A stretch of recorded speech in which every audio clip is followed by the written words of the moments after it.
like Whiplash. What the fuck is Whiplash?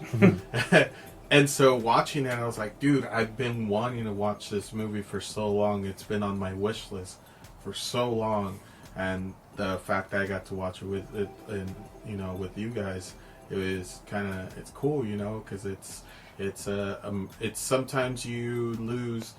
Sometimes you see trailers of movies and then you go back and you're like, holy shit, why did I miss this in the movie theater? Yeah. Like I should just go watch this in the movie theater.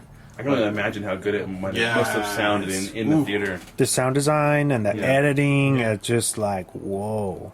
This is the work of, especially this guy being in his... Damien Chazelle was like in his 20s when he did crazy. this. This is 2014, right? Yeah. One of his first projects, and Jesus, it's so perfect. Good. Really good. To come out of the gate with something like this, because I feel like the story it's telling is very smaller in scope, but it just, every single thing that happens counts. By the end, you know what I mean? There's nothing in this that you would shave out. There's it all, because in film school, they've always told us when you're writing a screenplay, every single thing, every line of dialogue, everything that you write, it has to be for a purpose, because otherwise you need to take it out. You know what I mean? And that's what this movie gets so right. Everything that's put in there is just incredible. I really liked the scene. It was a really uneasy scene with the dinner scene. Yeah. With his dad, and is it his dad's friends? I didn't.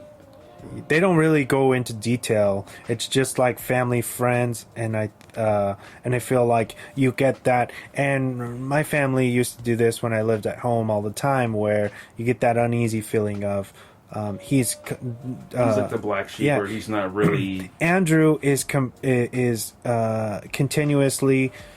How do you say, like, he's kind of like put to the side.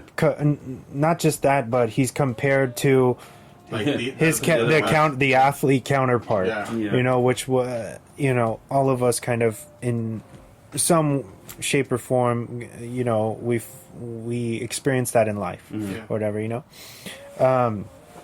That scene when he's starting to bring up that he's gotten to the core band, he's been accepted into that band, and then the other one, those two kids, or the one kid shows up and he's like, hey, how you doing? And then they kind of they cut him off. Yeah. The adults cut him off. And they're like, hey, so how'd you do on the game? That 93-yard touchdown? Hey, that's pretty good. And that was really good. And he's like, yeah, another school record, and blah, blah, blah. And he's like, he's like, it was Division III. Like he and then they're like, cuts him down. Yeah, and he's like, cool your jets, bro. It's Division III. He's like, it's not even Division II. Like, you're nothing. You're barely a step up. Really, Division III is like barely a step above high school. You're a scrub. Yeah, and it's because he's an athlete, and if you're gonna, I guess, like, he's an athlete, he's a musician. No one really cares about the musician. In traditional, in traditional families, in their values, when you go for something that's considered an art form, like music, that's not a real career. Yeah. So your parents just say, well, you're wasting your time. You know what I mean? And that's the same thing, like the majority of my family told me, why are you pursuing film? It's never going to happen for you, you know what I mean? So it's really relatable. Oh, yeah, definitely. In that way. And the scene where he shoots down the kid when he says, you're playing Division III. And then he's like, you're never going to, basically saying you're never going to get anything from the NFL. So, like, why are you doing this? And then his own dad says, well, have you heard from Lincoln, the Lincoln Square? And then I think he kind of says that as a jab to Miles Teller's character. And Andrew. Andrew, and also, like, shutting him up. Yeah. And he knows that he's doing that on purpose. And he gets up from the table and walks away, like fuck you guys, I'm out of here. He said it too. He's like, I'd rather be 34 and die of heroin, or be remembered forever, than be 90 and sober and nobody remembers me. Yeah. He's like, well, at least you'll have friends. And then he's like, well, I don't need friends. It's because And this is pretty interesting too, because it's the whole film is told, and I don't know if you guys noticed this, from the perspective of Andrew's character. Yeah. You know, through his eyes and how he perceives things, which makes it very interesting. And so this guy, he cares about nothing. He has tunnel vision, you know what I mean? And he just wants to be the best fucking drummer that he could possibly be, you know what I mean? And I feel, and I feel like that's the thing. His friends don't matter.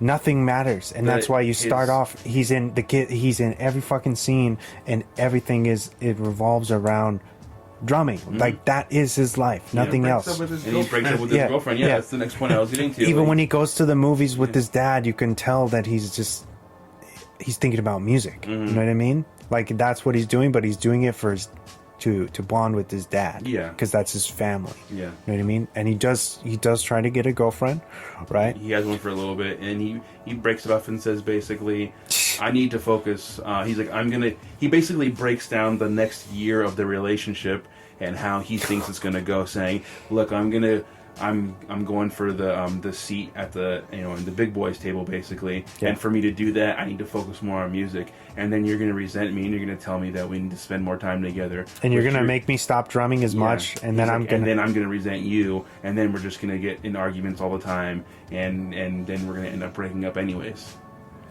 And then he's like, so I think we should just break up now. Like, oh, you for sure know that I'm gonna make you quit drumming? It's insane because he's like, yeah, I know it's gonna happen.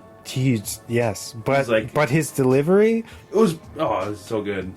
Man, it's spot on. Like so I was like, oh damn! It's like I felt like I got broken up with. So like it's so gut wrenching. Like he just knows what he wants, and that's that. Using your word from the beginning before we started recording, visionary. You know what I mean? Is he knew that he had what it takes. Yeah. You know what I mean? Like in his fucking soul. And obviously Terrence did as well. Yeah. Because he wouldn't have put him, because beforehand, even when he was doing the what's it called? The Nassau? The Nassau Orchestra. He was second. So so for him to go from second to second in the studio band to Terrence, Terrence Orchestra Jazz Band is kind of interesting. Like he must have saw something even in the beginning when he's drumming. He's like closes the door. I like that scene because you see him. He's going ham on the drums, and then he sees Fletcher come in. And watching him. He's like, oh, I'm sorry. And he's like, oh, like, what year are you? First year. Okay. And he's like, what? So why'd you stop? Or he's like, I'm looking for somebody. For players, right? yeah. And he's like, yeah. And he's like, so why'd you stop? And then he starts playing again. He's like, so me asking you why did you stop is an indication for you to start playing out of nowhere? Like, I didn't ask you to start playing again. Yeah. I asked you why you stopped. Yeah. And it's funny because it's like he got so nervous that he was like, oh, I don't want to fuck up. And it's like he just made a bigger fuck up. Yeah. So. And that right there shows you the type of person that Fletcher is. Mm-hmm. He's kind of straight to the point, in your face. He doesn't want any of the bullshit, no excuses. Yeah. And then he starts playing again, and then you hear the door slam. And he looks up, and Fletcher's gone. He's just like, show me your rudiments. And he starts playing, and he's like, show me double time swing, right? Yeah. And then he's not keeping up on time, and he's just like, yeah, no. And he leaves, and then like 2 seconds later, he comes back. And he's like, oops, forgot my coat. And he comes back and walks out, and he's like, oh man, that's so brutal. Oh my god. I was like, damn, this guy. You could tell, like, that established who he is. Yeah, and their relationship. Those 2 minutes. Yeah, their relationship right there. And then even when you see him, when he tells him, come here at 6 o'clock tomorrow. Don't be late. Don't be late. And he shows up 10 minutes late. Class is until 9. Yeah. He's there 3 hours early. But you see all these people, they're, getting ready they're warming up their instruments and, getting everything ready. And Fletcher walks in, and they all stand up at attention, and it's basically, it's like military almost. Like that's how drill sergeant. Like, that's how much fear or respect you can say either one, maybe both, that they have for him. And you can see Andrew, right? Andrew look around, and he's like, oh shit, like this is intense. And then Because Fletcher invites him to be basically the backup at first, right? Yeah. And then when he's like, oh, somebody's out of tune. Yeah. He's like, either you know you're out of tune, or you don't, and that's which worse. is worse. Yeah. He's like, you're intentionally trying to fuck me over, or you don't know you're doing it, which is twice as bad. And then he picks on this guy who he knows isn't out of tune, and basically breaks him down. He's like, oh, you're gonna start fucking crying. And he's like, when he's looking, he won't look Fletcher in the face, and he goes, what are you looking at? There's no fucking Mars bar down there. Yeah. It's like, stop thinking about Happy Meals. You wouldn't fucking be out of tune. Yeah. Oh my god. And then he walks out and he's like, no, you were out of tune. He's like, I just know, just the fact that he doesn't know he's out of tune is bad enough. It's bad enough. Yeah. So I was like, holy shit. Like, you just made a guy quit. Yeah. But for nothing. Yeah. And his life is probably ruined now. And he's bad. Fletcher is an asshole at its like purest. you said at the end of the last episode, an asshole. Asshole. Yes. Meet the fuckers, yes. But oh man, that scene, and then the scene where he has Andrew go onto the drums and he has him do is it double time? What does he have him doing? Double time swing, yeah. Yeah, and he's having him do that, and then the thing he couldn't do in the beginning. He's doing the 1, 2, 3, 4. He's like, "Are you dragging or are you too soon?" And he's like, "Are you dragging or rushing?" Rushing, yeah. And he starts doing the counts and he slaps him, and he does the counts again and slaps him. And he's like, "Was I dragging or was I too soon?" And he goes, "Oh, too soon." He's like, "So you do know the difference?" Yes. Oh my god. It's like, can you fucking read music? Like, are you retarded? And I was like, oh my god. Like, he's just because even like it's funny because he uses his mental tactics. Yeah. He's like, so what do your parents do? Like, oh, he's a writer. Oh, what does your dad write? Oh, like he's really a teacher, like a teacher in high school. He's like, oh, what college does he work at? He's like, no, like high school. And then he breaks down. He's like, he gets all of this. He's nice to him to get all this information, ammo. And he's like, oh, what about your mom? Well, I don't know. She left when I was a baby. And then he uses it. And he's like, no wonder your mother fucking left you. When you realize what a pathetic asshole your father was. I'm like, oh my god. And then he starts crying. He's like, oh, are you one of those one-tier guys? Yeah. It's like, oh man, I would have fucking left. You're a pathetic limp dick faggot. Yeah. Or whatever. Like shit like that. Like even before that, like when he calls that guy, this is not your boyfriend's dick. Don't come soon. Yeah. Yeah. Oh my god. Don't make him come fast. It's so. What's amazing is that all of that basically was the script. I think there was, and I forget the line, but there's only one line of everything that he said that was improv. Otherwise, that was all written for him. I was gonna ask you about that too. What about the scene where he starts doing the count? He's like 1, 2, and Miles Teller starts early.